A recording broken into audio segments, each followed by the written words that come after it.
मियरता ने अपने बॉयफ्रेंड पर बिलीव किया पर उसे ड्रग ओवरडोज हो जाता है। जिन चीज़ों के बारे में उसे पता भी नहीं था वो सारी चीज़ें उसे हंट करने लग गई। बॉयफ्रेंड का खुद का एक अलग सीक्रेट था जो मियरता को हिला कर छोड़ेगा। हेलो फ्रेंड्स, आज मैं आपको डोंट किल मी ये 2021 की एक हॉरर थ्रिलर मूवी एक्सप्लेन करने वाला हूँ। अगर आपको एक्सप्लेनेशन अच्छा लगता है तो प्लीज़ इसे लाइक और कमेंट जरूर कर दीजिएगा। बिना किसी देरी के एक्सप्लेनेशन स्टार्ट करते हैं। मूवी स्टार्ट होती है और हम हमारी मेन कैरेक्टर मियरता उसके बॉयफ्रेंड रॉबिन को देखते हैं। ये दोनों माउंटेन पर कार से जा रहे थे। रॉबिन ने अपनी आंख बंद कर ली थी। वो मियरता पर ट्रस्ट कर रहा था कि उसे सही रास्ता दिखाएगी। इसी फन और एडवेंचर करते उन्हें बहुत ही मजा आ रहा था। अचानक से उनके सामने एक ट्रक आ जाता है। मियरता ने डर कर रॉबिन से कहा कि प्लीज अपनी आंखें खोल लो। रॉबिन उसकी बात नहीं मानता। मियरता जोर से चिल्लाती है पर बार बार वहां से वो बच गए थे।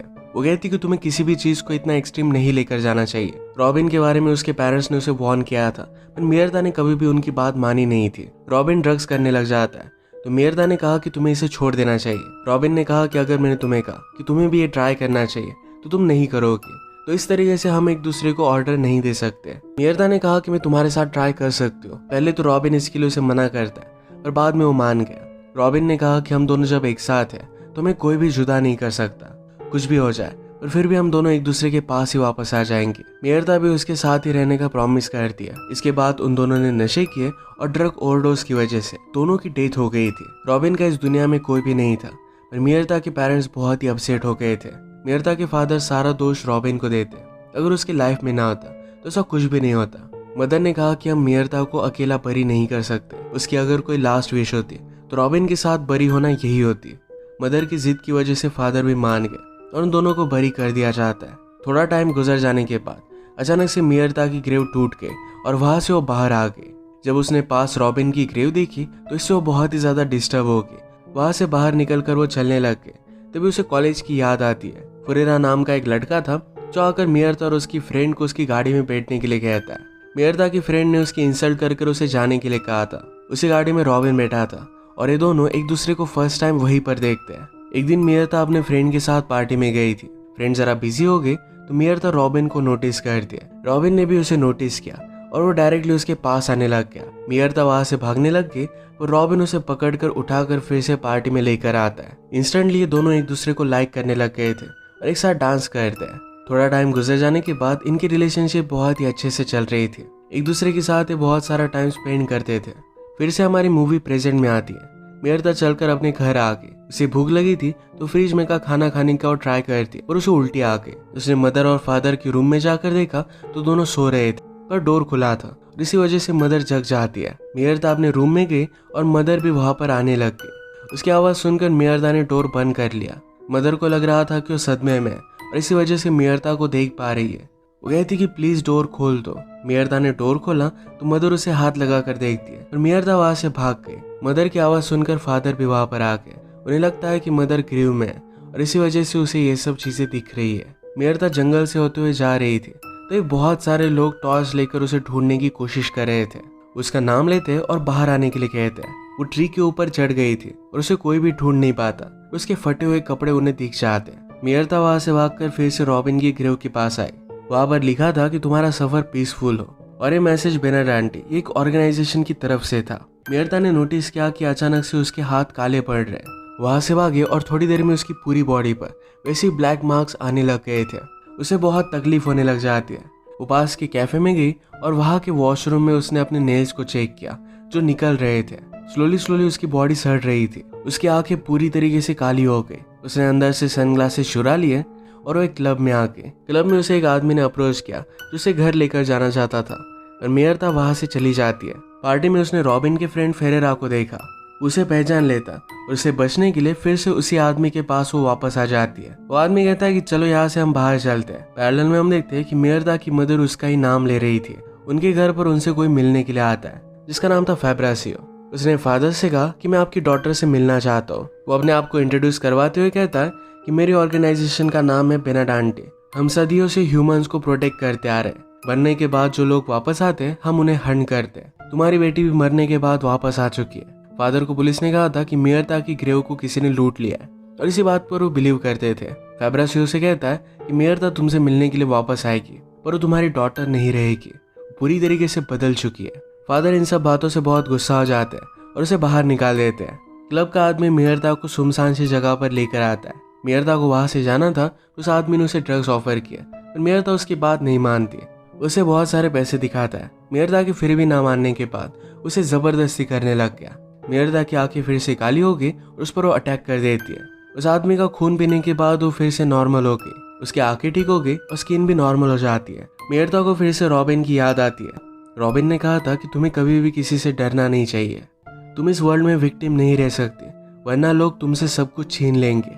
मियरता ने कैफे में से एक आदमी का फोन चुरा लिया और अपने फादर को कॉल करने का वो ट्राई कर दिया। उसे उनसे बात करने का करेज हो नहीं पाता। मियरता अपने कॉलेज के लिए अलग जगह पर रहती थी, वहां पर वो वापस आके घर की काउच देखने के बाद उसे फिर से रॉबिन की याद आती है। रॉबिन ने उसे कहा कि मुझ पर ट्रस्ट करो और हम दोनों कभी भी एक दूसरे से जुदा नहीं होंगे। मियरता ने कहा कि इन सब बातों की वजह से मुझे तुमसे प्यार होने लग गया है। इसके बाद वो दोनों इंटीमेट हो गए थे। मियरता वही काउच पर सो गए, पर थोड़े टाइम में उसके फादर अपनी गर्लफ्रेंड के साथ वहां पर आ गए। मियरता को अपने फादर के अफेयर के बारे में पता नहीं था। उसकी डेथ के लिए फादर अपने आप को दोषी मान रहे थे। वो गर्लफ्रेंड से कहते कि मुझे रॉबिन और उसके बारे में पता था, पर फिर भी मैंने उन दोनों के लिए एक फ्लैट लेकर दिया, मुझे उसे इतनी फैसिलिटीज नहीं देनी चाहिए थी। गर्लफ्रेंड ने कहा कि इसमें तुम्हारा कोई भी दोष नहीं है, मियरता की पर्सनैलिटी वैसी थी, जो हुआ वो कभी ना कभी तो होने ही वाला था, तो अपने आप को दोष मत दो। वो दोनों इंटीमेट होने लग गए थे, पर फादर इसके लिए मना करते हैं। गर्लफ्रेंड को मियरता की आवाज आई और देखने के लिए चली गई, तो मियरता ने उस पर अटैक कर दिया और उसे मार डाल दिया। फादर भी देखने के लिए आए तो उनकी भी वो पास आ रही थी, पर अचानक से घर में लोग अंदर घुस आते हैं। उन्होंने डायरेक्टली मियरता को शूट कर दिया। फादर ने उन्हें रोकने की कोशिश की, पर उन्हें भी वो मार डालते हैं। गोली लगने के बाद भी मियरता जिंदा थी। उसे बेहोश करने के लिए शॉक देने वाले थे, पर मियरता छुप गई। वहां से भागने के लिए खिड़की तोड़कर डायरेक्टली बिल्डिंग से जंप मार देती है। नीचे भी एक आदमी था जो उसे बहुत बार शूट करता है। मियरता को लेने के लिए बाइक पर कोई आ गया। वो कहती कि मैं तुम्हें हेल्प करना चाहती हूँ। जल्दी से वो वहां से उसे लेकर जाती है। एक मॉडल पर आकर मियरता की गोली निकालने के लिए उसने उसे हेल्प की। मियरता ने कहा कि ऑलरेडी मेरी डेथ हो चुकी है, फिर भी वो लोग मेरे पीछे क्यों है। उस दूसरी लड़की के कैरेक्टर को मूवी में नाम नहीं दिया गया। स्टेला कहती को बेनाडांटी है, एक ऐसी ऑर्गेनाइजेशन है जो हमेशा ह्यूमंस को प्रोटेक्ट करते हैं। इस सदियों से ये काम करते आ रहे हैं। पहले वो विचेस, वैम्पायर, इन सब लोगों को हंट करते थे, उनमें हम भी थे। अब बाकी कोई बचा नहीं तो हम लोगों को ही हंट करते हैं। उनके पास बहुत सारे पैसे हैं, पूरे वर्ल्ड में उनकी ब्रांचेस है। अगर उन्हें कोई काम करता हुआ देख लेता है तो उसे भी वो मार डालते हैं। मियरता ने पूछा कि ऐसा हुआ कैसे। स्टेला कहती कि जब किसी की भी वायलेंट डेथ होती है तो कभी कभी वो वापस आ जाते हैं। वो भी मियरता के जैसे ही थी। एक बार कुछ लड़कों ने उसे जबरदस्ती की थी और उनके लिए वो भारी पड़ रही थी। उन लड़कों ने फिर वायलेंटली उसे मार डाला था। स्टेला ने वापस आने के बाद सब लोगों से बदला लिया और रात में स्टेला अलग अलग जगह पर घूमकर अगर किसी के साथ कोई गलत कर रहा है तो उन्हें वो मार डालती है। इससे उसकी भूख भी खत्म हो जाती है और किसी के साथ कुछ भी बुरा नहीं होता। अपने शिकार को बेहोश कैसे करना है, कैसे खाना है, ये सब कुछ स्टेला मियरता को सिखा देती है। वो किसी भी आदमी को मरने के बाद नहीं खा सकते, उसे वो जिंदा ही चाहिए। एक लड़का एक लड़की के साथ जबरदस्ती कर रहा था तो दोनों मिलकर उसे मार डालते हैं। इसके बाद वहां से वो भाग रहे थे। मियरता ने कहा कि मुझे रॉबिन के पास वापस जाना है, शायद वो वापस आ जाए। स्टेला ने कहा कि हर कोई वापस नहीं आता। मियरता इस बात के लिए नहीं मानने वाली थी और स्टेला भी गाड़ी नहीं रोकने वाली। चलती गाड़ी से मियरता नीचे कूद गई। वो डायरेक्टली रॉबिन के ग्रेव के पास आए। वहां पर उसे रॉबिन का फ्रेंड फेरेरा दिखा। फेरेरा नशे में था तो उसे लगा कि शायद मियरता को देख पा रहा हो। मियरता फिर उसके साथ उसके घर पर आ जाती है। फ्रेश होने के बाद मियरता ने अपने बारे में सब कुछ उसे बता दिया।